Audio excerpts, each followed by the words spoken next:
fighter and the writer, Sergio Mora, Chris Mannix, he's the fighter, I'm the writer, and just learned very recently that Sergio Mora is now listening to podcasts. Is that right? You're now a podcast consumer? I am. Long drives have turned me into a podcast listener because I like learning while I'm stuck in this LA traffic instead of listening to the same songs over and over and over that I memorized. I know all the songs by now, so I like to listen and get educated by, women talking about relationships to help me with mine.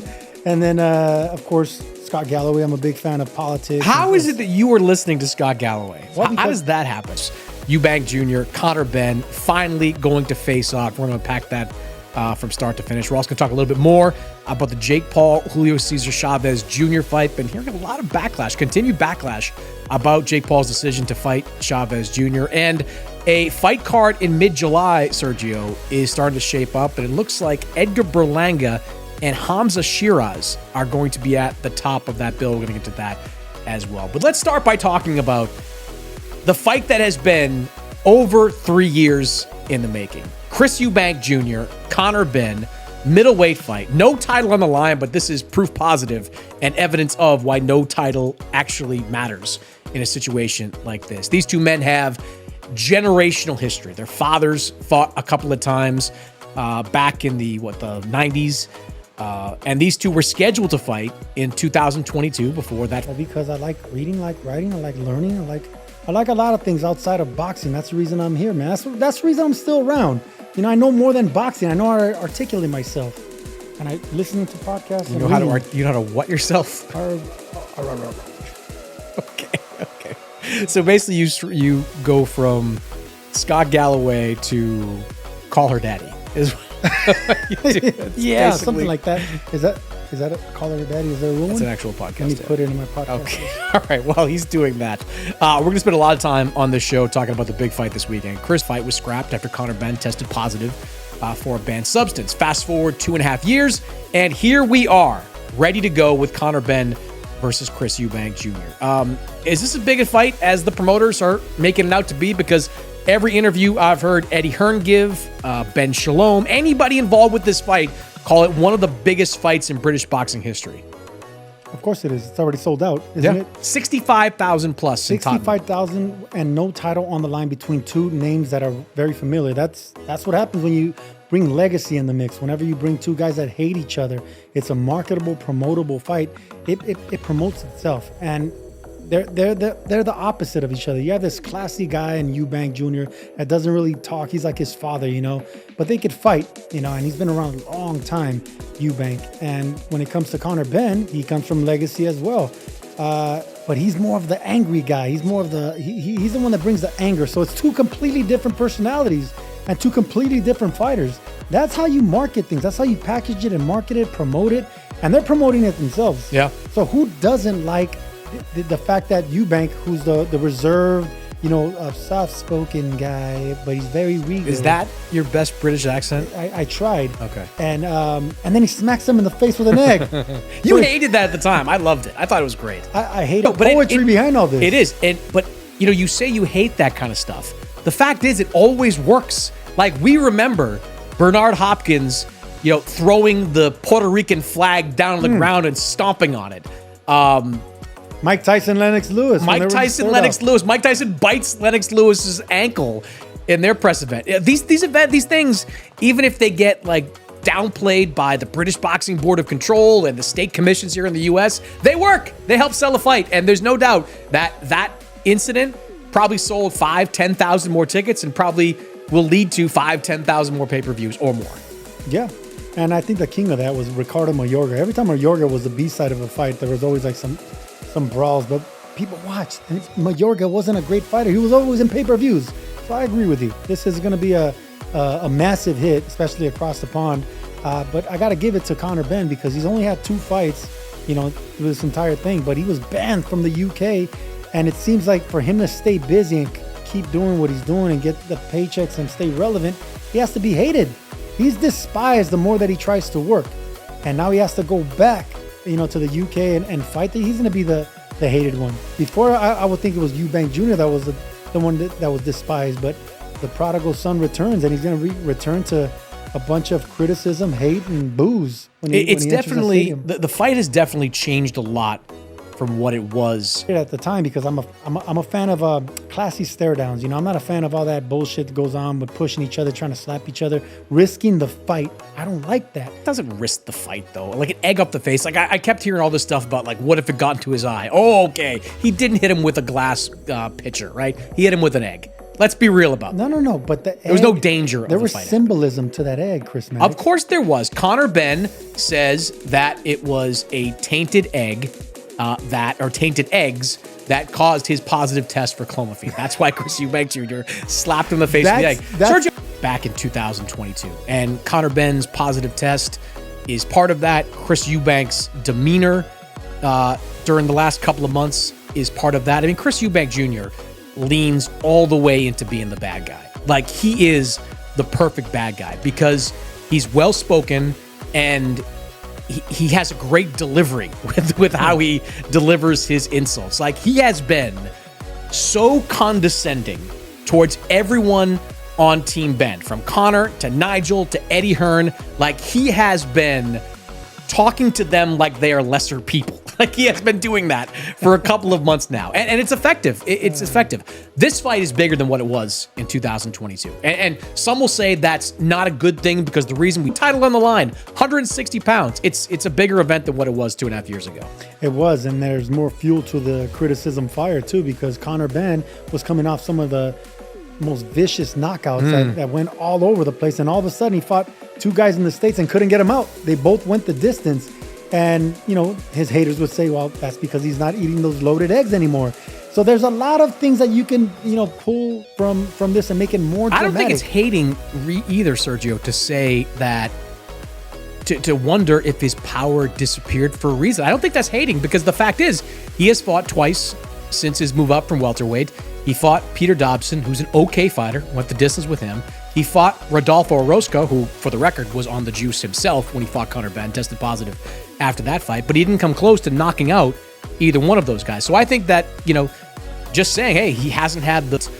I was told over the last couple of months that there was back channeling being done to try to get Chris Eubank Sr. there on fight night, but all the indications are now, Sergio, that Eubank is not going to be there. He did an interview recently where he called this fight, quote, nonsense and a circus. He says it will be a, quote, daylight murder. And then he says, quote, this is a disgrace. And if you don't think this is a disgrace, fight me. I said it, and all you need to say it, fight me. This is a disgrace. Strong words from Chris Eubank Sr. Do you think that's going to be an issue for Junior on fight night? All the stuff going on with his father going into this fight?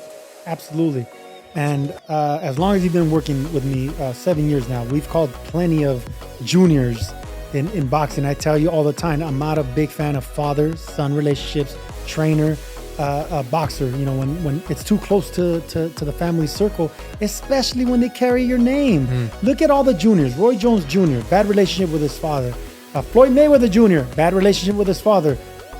There's something about a senior and a junior that you want to pass on all the greatness, that's if they were great, onto your son. They don't become men themselves. I love the fact that Chris Eubank Jr. is the one starting this, and starting all this. But notice that Conor Benn and Nigel Benn, one, they don't have that same junior title, but they're not reacting like as they should. I love the fact that this is happening because it adds more drama, man. It adds more ticket sales, and it's a good look for the whole promotion. I'm not a fan of juniors, man. I say it all the time. So sorry to all the juniors that are boxers, but you're not a fan of juniors in general? No junior. I don't think any junior is gonna either. They don't grow up to be themselves, man. They have big shoes to fill from the father, and especially when your father is Chris Eubank Sr., who is a decorated boxer, one of the most popular guys in at least recent British boxing history, who fought 2 terrific fights against Nigel Benn. I think that Chris Eubank Jr. is mentally tough enough to compartmentalize this. I think he's been around a long time.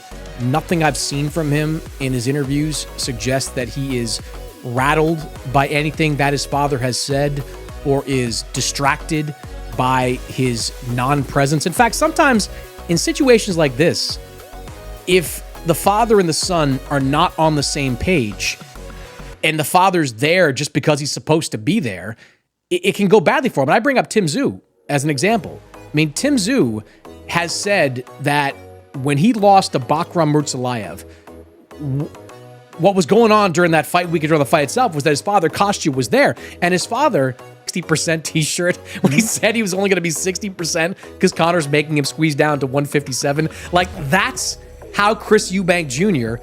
gets into your head. And I think he's all up inside the head of Conor Benn. I think Conor's going to have a great career.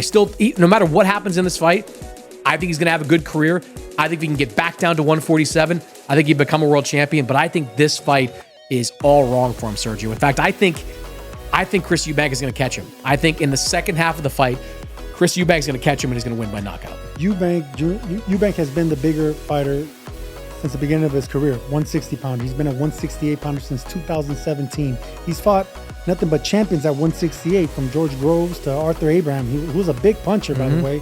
James DeGale. These are solid world champions at 168. Billy Joe Saunders. Well, he's a 160 pounder. Still, but a big guy and a former world champion. I'm talking about super middleweights here.